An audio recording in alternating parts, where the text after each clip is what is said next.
Welcome to Vskills YouTube channel. In this video, you will learn about the top interview questions for commercial banking. So, let's get started. Question number 1. What are different types of banks? The answer is, there are two broad categories under which banks are classified in India: scheduled and non-scheduled banks. The scheduled banks include commercial banks and cooperative banks. The commercial banks include regional rural banks, small finance banks, foreign banks, private sector, and public sector banks. Question number 2. How will you determine the creditworthiness of a company? The answer is, there are two ways to determine the creditworthiness of a company, namely, assets and cash flows. This requires a thorough approach, involves a full financial analysis of the business based on its financial statements, market conditions, and the management team. On the asset approach, it's important to understand how much the assets are truly worth, how liquid they are, and how much you think you could get for them. On the cash flow approach, the historical ability to generate cash flow, or net income, EBIT, EBITDA, etc., will be relied on, in conjunction with a realistic forecast to assess how much debt they can service. Question number 3. What would you do if you were given a set of financial statements to analyze? The answer is, the first thing I would do is put them in a clean Excel workbook, or company template, in an organized format. Next, I would calculate a variety of ratios: profitability, growth, margins, leverage, and liquidity. Finally, I would analyze these ratios and identify trends, based on at least 3 years of historical information, which I would try to extrapolate into the future. Question number 4. What are the most important credit metrics? The answer is, some of the most important credit metrics include leverage, debt to equity, debt to capital, debt to EBITDA, interest coverage ratio, or fixed charge coverage ratio, and other variations of these ratios. Liquidity, working capital, current ratio, quick ratio, cash ratio. Question number 5. If in an income statement, revenue is going up and net income is going down, what could be the problem in this case? The answer is, there could be many reasons for such an issue. One of the most likely reasons could be that the company is fueling its revenue growth by increasing its marketing expenses, decreasing prices, experiencing an increase in cost of goods sold, changing accounting policies, like no longer capitalizing an expense that used to be capitalized. The key concern is that more investigation into the income statement is required, but it's often an indication that growth is being pursued in an uneconomic way. Question number 6. What are investment banks and how do they work? The answer is, a financial intermediary that conducts a variety of services is known as an investment bank. Underwriting, acting as a middleman between a securities issuer and the investing public, aiding mergers and other corporate reorganizations, and acting as a broker and/or financial consultant for institutional clients are all services provided by investment banks. Question number 7. What are the funding sources and uses of commercial bank funds? The answer is, funding sources are capitalization of shares, surplus and reserves, deposits, borrowings. Commercial banks use most of their funds either to provide loans or to purchase debt securities. In both cases they serve as creditors, providing credit to those borrowers who need funds. Question number 8. What role do commercial banks play? The answer is, the general role of commercial banks is to provide financial services to the general public and business, ensuring economic and social stability and sustainable growth of the economy. In this respect, credit creation is the most significant function of commercial banks. Question number 9. What are the different types of commercial banks?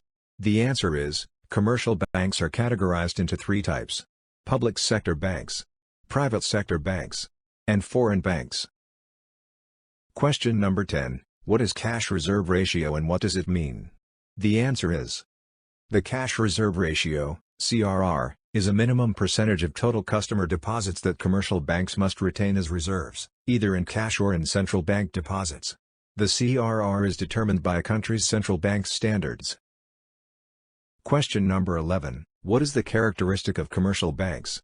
The answer is, commercial banks are businesses that handle certain financial transactions. Its goal is to make money. Socially and legally, transactions are acceptable. In charge of the bank's customer deposits.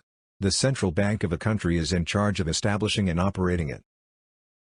Question number 12. List the banks under retail banks. The answer is, commercial banks. community banks, credit union banks, postal saving banks, ethical banks. Question number 13. What does the term combined banks mean? The answer is: universal banks are another name for combined banks. These are generally referred to as financial services companies, and they provide a variety of financial services. Question number 14. What does non-performing asset mean? The answer is: the principal and interest payments on a loan or lease are not being met. Commercial loans that are more than 90 days past due and consumer loans that are more than 180 days past due are often classified as non-performing assets by banks. In a broader sense, an asset that does not generate income. Question number 15. What are the principles of commercial banks' investing policy? The answer is: principles of commercial banks' investing policy are: liquidity, profitability, safety, diversity, stability of securities. Question number 16. What does the capital adequacy ratio mean? The answer is: a measure of a financial institution's financial strength and stability is the percentage ratio of its primary capital to its assets, loans and investments. Banks must maintain a primary capital base equivalent to at least 8% of their assets, according to the Bank for International Settlements, BIS, capital adequacy standard. A bank that lends $12 for every dollar of its capital is within the allowed limits. Question number 17. What is the point of the debate between liquidity and profitability? The answer is: the link between profits and capital is known as profitability, the static resources set aside to earn those profits. When it comes to determining profitability, you must link a profit figure, from the profit and loss account, to a resource figure, from the balance sheet. The ability of a company to satisfy its financial commitments when they become due is known as liquidity. These resources and claims are measured on the balance sheet, which is defined as a structured summary of assets and liabilities. Question number 18. What are the different sorts of bank accounts? The answer is: the different sorts of bank accounts are: checking account. This account functions similarly to a savings account, however, unlike a savings account, it does not pay interest. The advantage of this account is that there is no withdrawal limit. Savings account. This type of account allows you to save money while also earning interest. The number of withdrawals is limited, and the account must maintain a minimum balance to be operational. Money market account. This account combines the advantages of a savings and a checking account. You can withdraw the money while still earning a higher rate of interest. A minimum balance is required to open this account. Question number 19. What are the many methods in which you can manage your accounts? The answer is: you can use your bank accounts in a variety of ways, including internet banking, mobile or telephone banking, service in a branch or over the counter, automatic teller machine, automated teller machine. Question number 20. What are the considerations you should make before opening a bank account? The answer is: if it is a savings account, you must evaluate the interest rate on the deposit and whether the interest rate will be consistent over time before opening the account. If you have a checking account, see how many checks you have available. Some banks will charge you a fee if you use paper checks or order new checkbooks. Check out the many debit card options available when opening an account, as well as the online banking capabilities. Question number 21. What is overdraft protection, and how does it work? The answer is: overdraft protection is a service that a bank offers to its customers. For example, suppose you have two accounts in the same bank, one each for savings and credit.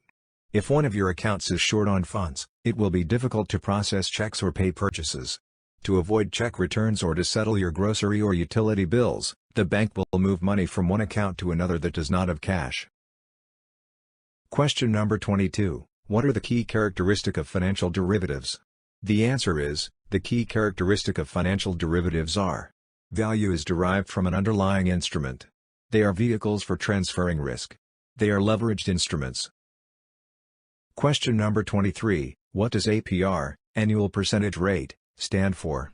The answer is: annual percentage rate is a fee or interest that a bank charges its customers for using their services such as loans, credit cards, and mortgage loans.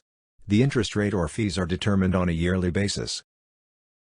Question number 24. What is the core objective of a monetary policy? The answer is: the goals of monetary policy are to promote maximum employment, stable prices and moderate long-term interest rates. By implementing effective monetary policy, the Fed can maintain stable prices, thereby supporting conditions for long-term economic growth and maximum employment.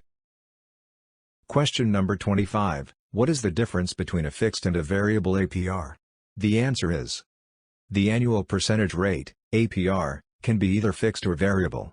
The interest rate on a fixed APR loan or mortgage remains constant during the period of the loan or mortgage, whereas the interest rate on a variable APR loan or mortgage changes without notice. Question number 26. What do you mean by foreign draft? The answer is: a foreign draft is a type of foreign currency that can be used to transmit money to another country. Commercial banks can sell it to you, and they will charge you according to their own rules and regulations. People prefer to send money via foreign draft since it is less expensive and safer. It also allows the recipient to access the funds more quickly than with a check or a cash transfer. Question number 27. What is the negative amortization? The answer is: negative amortization happens when the loan repayment is less than the loan's cumulative interest. Instead of decreasing the loan amount, it will increase it. It's also referred to as delayed interest. Question number 28. What does it mean to make a balloon payment? The answer is: the last lump sum payment is referred to as the balloon payment. The residual balance is payable as the final repayment to the lender if the entire loan payment is not amortized over the duration of the loan. An adjustable rate or fixed rate mortgage might have a balloon payment. Question number 29. What is the difference between check and demand draft? The answer is: both are used to transfer money between two bank accounts, whether they are from the same or separate banks. A check is issued by a person who has a bank account, but a demand draft is provided by the bank upon request, and you will be charged for the service. Furthermore, demand drafts cannot be cancelled once they have been issued, whereas checks can be cancelled after they have been issued. Question number 30. What is adjustment credit, and how does it work? The answer is: adjustment credit is a short-term loan from the Federal Reserve Bank of the United States to a commercial bank in order to meet reserve requirements and sustain short-term lending when they are cash-strapped. For more such videos, subscribe to our channel.